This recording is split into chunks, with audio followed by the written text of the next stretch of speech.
Knob and tube wiring is an old system that gets its name because the wires are run on porcelain knobs and they're routed through porcelain tubes. The tubes protect the conductors in locations where they're run through structural members. The knob and tube system was a precursor to modern wiring, and it consists of only 2 conductors per circuit. There's no equipment ground, that third slot or conductor, that's readily apparent on modern receptacles or outlets.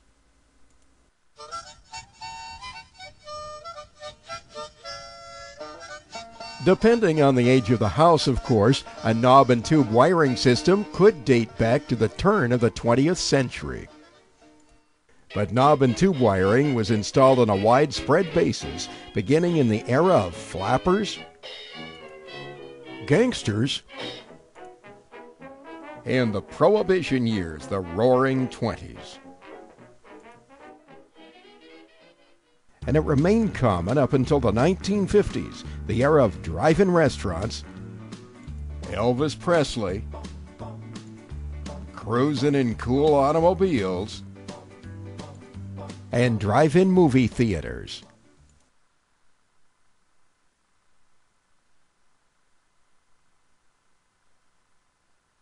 When there are signs of knob and tube wiring, assume that a house dates back to at least the 1950s.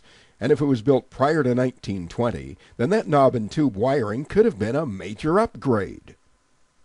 An upgrade from what, you might ask? Well, at the turn of the 20th century, around the world, gas lights provided illumination at city streets and inside homes. Gas lighting lasted almost 100 years, from 1816 until 1910, but the dawning of the age of electricity was on the horizon. Back in 1879, Thomas Edison had invented the electric light bulb. Edison's light bulb made gas lighting obsolete by 1910, and by 1920, as electric lighting became commonplace, knob and tube wiring was being installed in homes across America.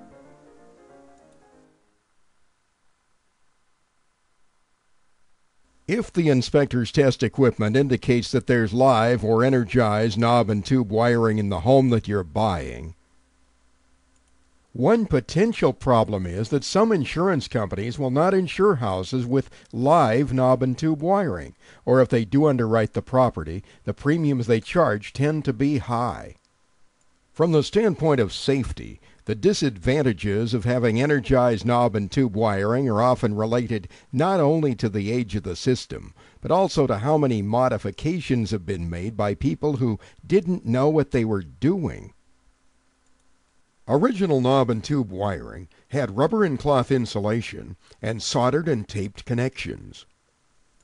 Regrettably, over the years, many homeowners have cut into the wiring and added new and often unsafe circuits. Common misadventures include improperly terminating energized but disconnected wiring, leaving open or inadequate wire splices, using undersized or the wrong type of wire, overloading circuits, or creating circuits with reverse polarity. When it's a certainty that energized knob and tube wiring is present, even if it appears to be substantially unaltered from the original installation, it is still a 2-conductor system without an equipment ground.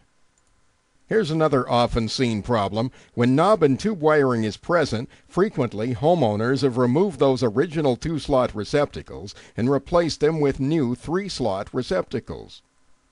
But once again, no equipment ground was ever added to the circuit. So the house ends up having what appear to be 3-slot receptacles.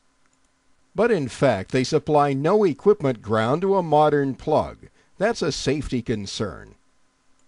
Bottom line, if the home inspector finds energized knob and tube wiring, it should be further evaluated by a licensed electrician.